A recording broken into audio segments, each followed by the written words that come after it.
अध्याय 7 फरीसियों की परंपराएं। फरीसी और यरूशलेम से आए हुए कई शास्त्री ईसा के पास इकट्ठे हो गए। वे ये देख रहे थे कि उनके शिष्य अशुद्ध यानी बिना धोए हाथों से रोटी खा रहे हैं। पुरखों की परंपरा के अनुसार फरीसी और सभी यहूदी बिना हाथ धोए भोजन नहीं करते।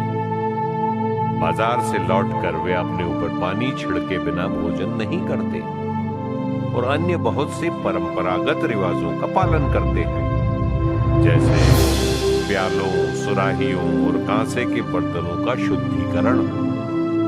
इसलिए फरीसियों और शास्त्रियों ने ईसा से पूछा, आपके शिष्य पुरखों की परंपरा के अनुसार क्यों नहीं चलते? वे क्यों अशुद्ध हाथों से रोटी खाते हैं? ईसा ने उत्तर दिया, ईसायास ने तुम ढोंगियों के विषय में ठीक ही भविष्यवाणी की है। जैसा कि लिखा है, ये लोग मुख से मेरा आदर करते हैं, परंतु इनका हृदय मुझसे दूर है।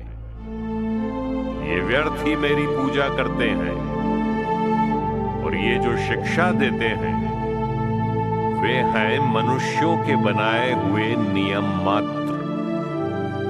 तुम लोग मनुष्यों की चलाई हुई परंपरा बनाए रखने के लिए ईश्वर की आज्ञा टालते हो।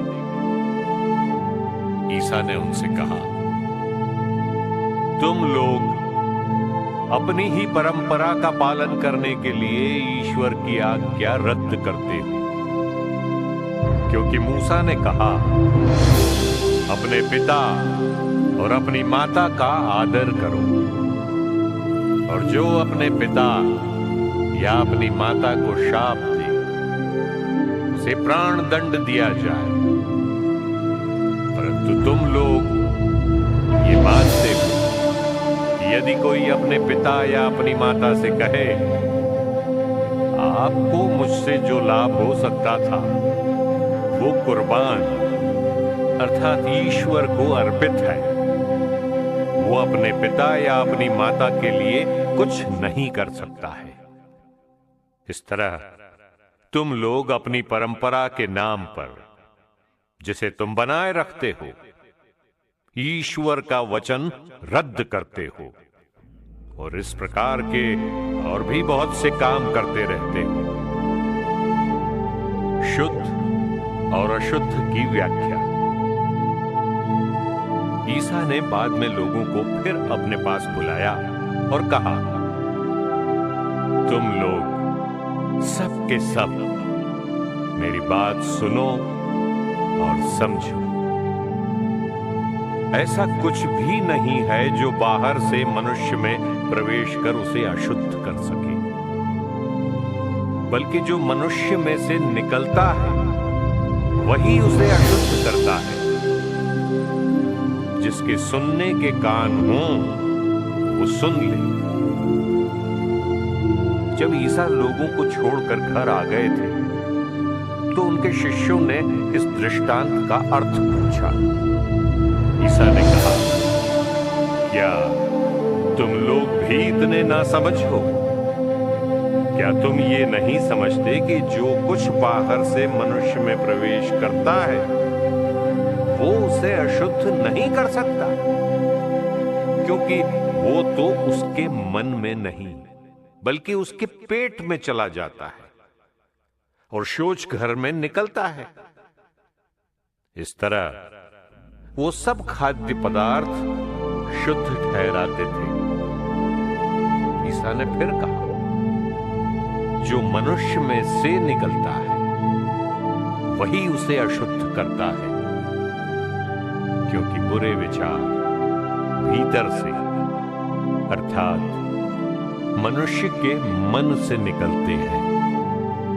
व्यभिचार, चोरी, हत्या, परगमन, लोभ, विद्वेष, छल कपट, लंपटता, ईर्ष्या, झूठी निंदा, अहंकार और मूर्खता।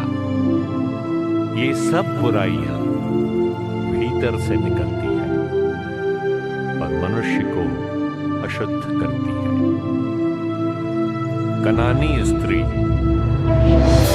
ईसा वहां से विदा होकर तीरुस और सिदोन प्रांत गए। वहां वे किसी घर में ठहरे और वे चाहते थे कि किसी को इसका पता न चले, किंतु वे अज्ञात नहीं रह सके। एक स्त्री ने, जिसकी छोटी लड़की एक अशुद्ध आत्मा के वश में थी, तुरंत ही इसकी चर्चा सुनी और वो उनके पास आकर उनके चरणों पर गिर पड़ी। वो स्त्री गैर यहूदी थी, वो तो जन्म से सुरूफिनी की थी। उसने ईसा से विनती की कि वे उसकी बेटी से अबदूत को निकाल दें। ईसा ने उससे कहा, पहले बच्चों को तृप्त हो जाने दो। बच्चों की रोटी लेकर पिल्लों के सामने डालना ठीक नहीं है। उसने उत्तर दिया, जी हां प्रभु, फिर भी पिल्ले मेज के नीचे बच्चों की रोटी का चूर खाते ही हैं। इस पर ईसा ने कहा, जाओ, तुम्हारे ऐसा कहने के कारण अबदूत तुम्हारी बेटी से निकल गया है।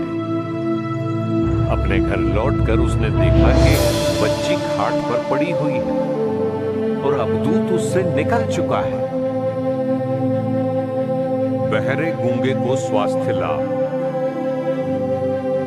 ईसा तीरुस प्रांत से चले गए। वे सिदोन होकर और देकोपोलिस प्रांत पार कर गलीलिया के समुद्र के पास पहुंचे।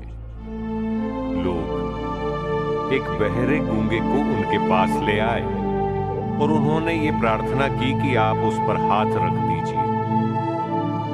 ईसा ने उसे भीड़ से अलग एकांत में ले जाकर उसके कानों में अपनी उंगली डाल दी और उसकी जीभ पर अपना थूक लगाया। फिर आकाश की ओर आंखें उठाकर उन्होंने आह भरी और उससे कहा, एफेता, अर्थात खुल जा। उसी क्षण उसके कान खुल गए और उसकी जीभ का बंधन छूट गया, जिससे वो अच्छी तरह बोला। ईसा ने लोगों को आदेश दिया कि वे ये बात किसी से नहीं कहें, परंतु वे जितना ही मना करते थे, लोग उतना ही इसका प्रचार करते थे। लोगों के आश्चर्य की सीमा न रही। वे कहते थे, वे जो कुछ करते हैं अच्छा ही करते हैं। वे बहरों को कान और गूंगों को वाणी देते हैं।